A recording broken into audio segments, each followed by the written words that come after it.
live. Yeah, yeah, we going live. Hey, hey, we going live. Yeah, yeah, we going live. Yeah, yeah, we going. Yeah, yeah, we going. Yeah, yeah, yeah, we going live. From the 50-yard line, we going live. From the 50-yard line, we going live. From the 50-yard line. Hey. The final thought? Yep, we got two this week. You got two? Two this week. I couldn't pick, so I was like, we just got to do these, right? Yeah. So the first one, Jalen Hurts. Love this dude. I'm rooting for the Eagles because I love this dude. He's come out in support of the Women's Sports Foundation as his charity for the NFL's My Cause, My Cleats initiative. And I just think that's so dope that he would choose this because basically the Women's Sports Foundation is obviously in place to help to raise awareness and put things in place, trainings and all sorts of things for women to be able to participate in sports. We know that most women's sports are looked at as inferior to male sports. And so this is trying to level the playing field a bit for women. And I just think it was really cool that this would be the thing that he chose to wear on his cleats, to bring awareness to this foundation. And so I hope that what happens from this is there's more awareness about it and more people will go and do like I did. It was like, wait, what do they do exactly? You know what I mean? And then support these women as they attempt to, even the playing field a bit. So I loved it. Yeah, shout out to Jalen Hurts. It's like he's gotten it right like ever since he walked in the league. Like if you need a poster boy, here we go. Yeah. Like really, literally, I love it. I love his spirit. I love how he responds to things. He just calm, cool, and collected no matter what. And I just appreciate the maturation from Alabama to now, right? Like just seeing him be this man, essentially. Right. Yeah, really cool.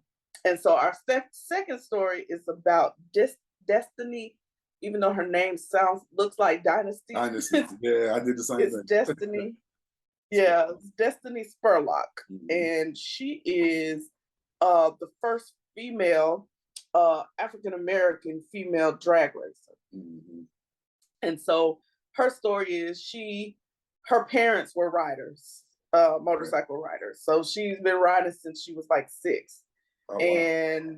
At 12, her godfather took her to a drag race. And that was the bug that she needed to kind of just start her on this journey. And so she's actually won like a world championship drag race in 2019, I believe it was. So like I saw a video of her and she was getting ready. The video was funny because the person was saying locked in. That was what the video said, because you could just see her. She was sitting on the bike and the person was walking all around her and people were doing stuff all around her. And all you could see was just focused on like straightaway, right? So that's all she was looking at. She was just sitting on the bike and she was racing against men. So yeah, like the dude, she was going up against a dude in this race. So it was really cool to watch. I love that she's embraced her femininity within her this very male dominated sport. She wear her her little girly stuff or whatever. I hate to use that word because that's not PC anymore, but she's real feminine with her. She's feminine with her, like even her outfit, like it's kind of fitted and like it's cute. But yeah, I'm here for it because I'm about the fashion thing. So I'm here for that part too. But she has definitely been doing her thing, and I just thought it was dope, and she deserves some shout out. No, definitely. And it's when we talk about feel good final thought and onto the real, we do a lot of people who are well known, but I think these are the stories that you and I really like. Those people who don't get a lot of shine. Yeah, we can kind of shine a light on. Like those are some of my favorite stories because I wouldn't have known anything about Dystany Spurlock. Yeah. had, you not found the story, but Yeah. see it and kind of see the things that she's already accomplished, to get her start, I it's love it. important I'm for here us to for know it. these stories, huh? Absolutely. I love it. I'm here for Yeah, it. I'm like, now I gotta be a drag race fan because I gotta go yeah, yeah. find Check out how her to out. support her, right? Because Yeah, I'm like, girl, even her bike is so fresh. Like her uh-huh. bike is pink and purple. Oh, come Yeah. through, girl. Come through. I just love this. I love it. I love that, she's not only is she in this, but she's winning. Yeah. Yeah. It's really Like cool. Really cool story. I was about to be messy. I'm not gonna do that. Okay, I don't know what you were gonna say, so I'm No, I not going mean, to. so I'm gonna say it, but I apologize for saying this because Oh we Lord. don't need Okay. to do that. You know what I'm saying? Because we are just celebrating this black woman. We don't need to add anybody else into it. But you was like, and she's winning, and I was like, yeah, not like Danica Patrick, but that wasn't necessary. That was not necessary. Danica Patrick has done an amazing job in NASCAR, and yeah, Thank you, Danica, for your contribution to women being a part of the NASCAR world. a part of NASCAR. Thank you. That's all I can say. Thank you for that. Thank you for. I'm sorry that you're not winning. Thank you for that. Thank you for that. Because I didn't need to say that. It was just my okay. humor that just was a little, Y'all, I know. Listen, I will vouch. I'm gonna be what's Josh McDaniel about Devante Adams about my brother, y'all. He is hardly a misogynist, hardly at all. That is the last thing that you got to worry about with Jared Purchase. Yeah. So no, that is not what that is. He is truly just being funny. I was trying to be funny. I'm sorry. I thought about it after I said it, after I thought it, and I was like, okay, that's a bit much. It's okay though. Yeah. I mean, we yeah. All right. Show picks. Show picks. What you watching? Well, I'm gonna let you talk about it, but the Redeem Team. Yes. Had that documentary was amazing. I'm gonna let you talk about it though. I'm sorry, I'm giving it away. No, that's fine. Your show pick. Sorry. Yeah.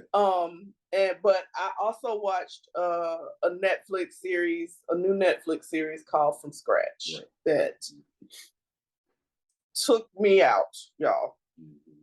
It was. It's worth the watch because the storyline is amazing. But just be prepared to have your tissue. Yeah. Be prepared to have your tissue because it's real life, but it was just so beautiful in the way that the story was told, and death is a part of life, and just how this family supported and came together. It was a beautiful story. It really was. It was a beautiful story. I gotta check that out. It was beautiful. Listening to you talk about it, we talked a little bit about it before we came on. Yeah. It's one of those ones that's like, all right, I need to go watch this immediately. And I love myself some Zoe Saldana, so yeah. Because she'll forever be Colombiana to me. I'm sorry. Always gonna be Colombiana.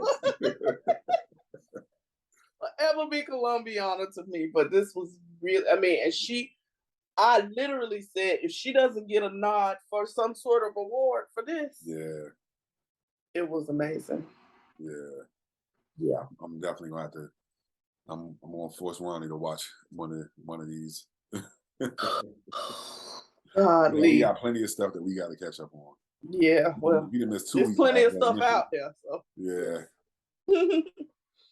What you watching? The Redeem Team documentary. It's funny, when I saw this, I was like, man, me and my sister on one accord right here because I just watched it not early this morning.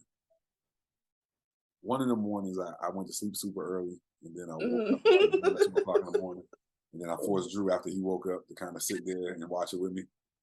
Oh, baby. Right. But, yeah, like that, man. Seeing I never understood why they lost. in 2004, right? You know, I knew that they kind of blamed it on some of the younger guys, but I didn't realize the younger guys weren't really playing like that. I didn't know that Larry. They didn't play. Exactly. Yeah. So to kind of see how everything unfolded and then to see how the team changed once they got, one, Coach Mike Krzyzewski, and two, Kobe. That Mamba mentality, baby. Yeah, it almost brought me to tears. I think one of the huge things I thought, right?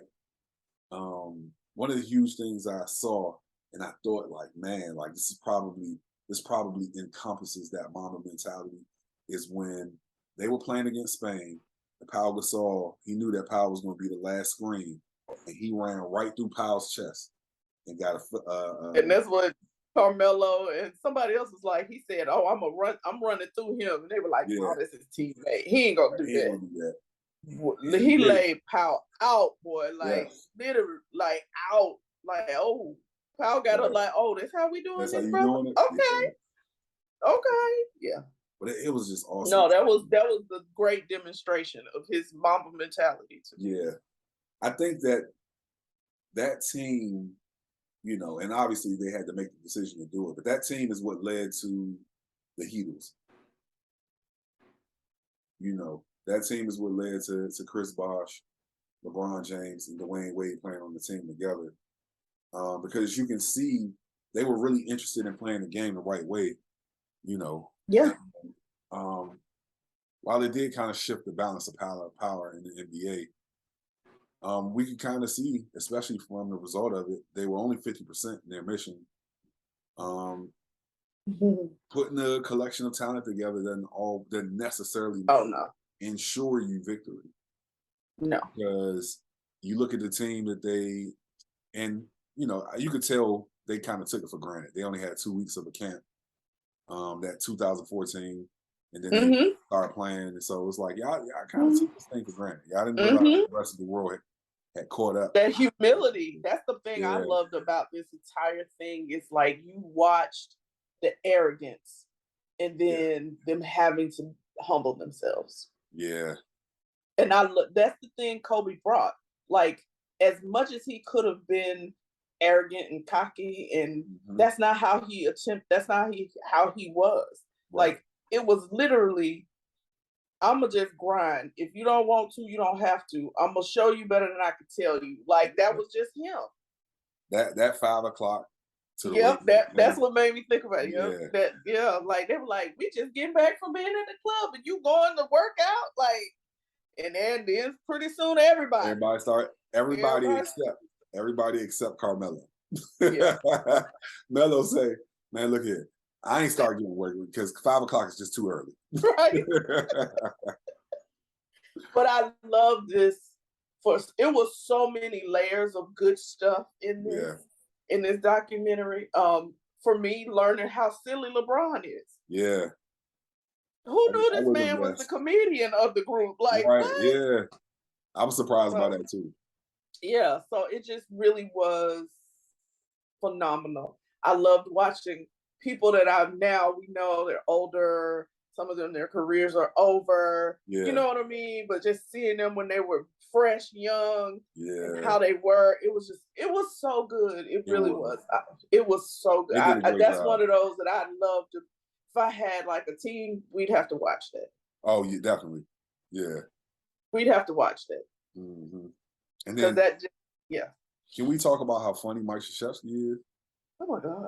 Wait, can we talk about why he had them listening to the Marvin Gaye version of the national anthem? Yes. Excuse me, sir?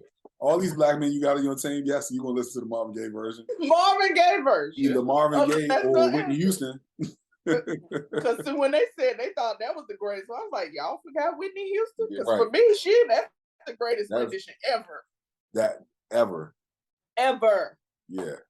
So but I thought, no, he was funny, and I loved his approach to things with them. You know what I mean? Like bringing in the military, but I didn't even know that about him. Like his military background. Like, what?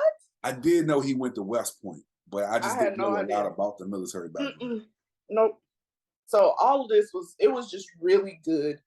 to watch, to see, and to know, because as somebody who was very much so, I mean, 96, I was in Atlanta. Right. And we, we were watching them kind of become this, you know what I mean? Yeah. And so to see it fall off, all you thinking is, well, darn, what happened? So this was really good to see. Yeah. Yeah. Y'all can tell we really like this documentary. We just spent 10 minutes talking about it. Well, all right, Steph, we are at the end of another one. Yes. Let's tell the folks how they can get in touch with us. If you guys want to shoot us an email, you can hit us up at you can hit us up at field2, the real podcast at gmail.com. That's field2, the real podcast at gmail.com. You want to hit us on the socials, you can hit us on our Twitter, field2, the real P1. Our IG is field2, the real podcast. Our Facebook, YouTube, and TikTok are right above Stephanie right there. That's Field to the Real Podcast. That's a TO and not the number 2. Go to our YouTube, please. Like our videos, subscribe to our channel, hit that notification bell so that anytime comment anything else other than how you feel. Yeah, yeah. No, listen, Brandon, keep on commenting. Keep on commenting, brother. I love Brandon in the comments. Oh God. But no, we do appreciate you because you really stay engaged with us, whether that's via Twitter or and commenting on the videos. But we need some other folks to jump on in there, comment and share your thoughts with us. Make it respectful though, because somebody responded a couple of months ago with something a little disrespectful, which I can fight, you know what I'm saying? So yeah. I can fight too, don't get it. But we try not to choose violence if we don't have to. Yeah. So don't get jumped. This is what we're trying to tell you. Oh God, let's go. All right. Episode 181. We love you guys. We thank you guys for continuing to listen, but we are out of here. Yes. Peace. Oh yeah, we got it. Here we go. Yes. I got on pink. I figured I was safe today. Oh man, all right. Put the cameras on me, put the cameras on me, put the cameras on me, put the cameras on me, put the cameras on me, put the cameras on me.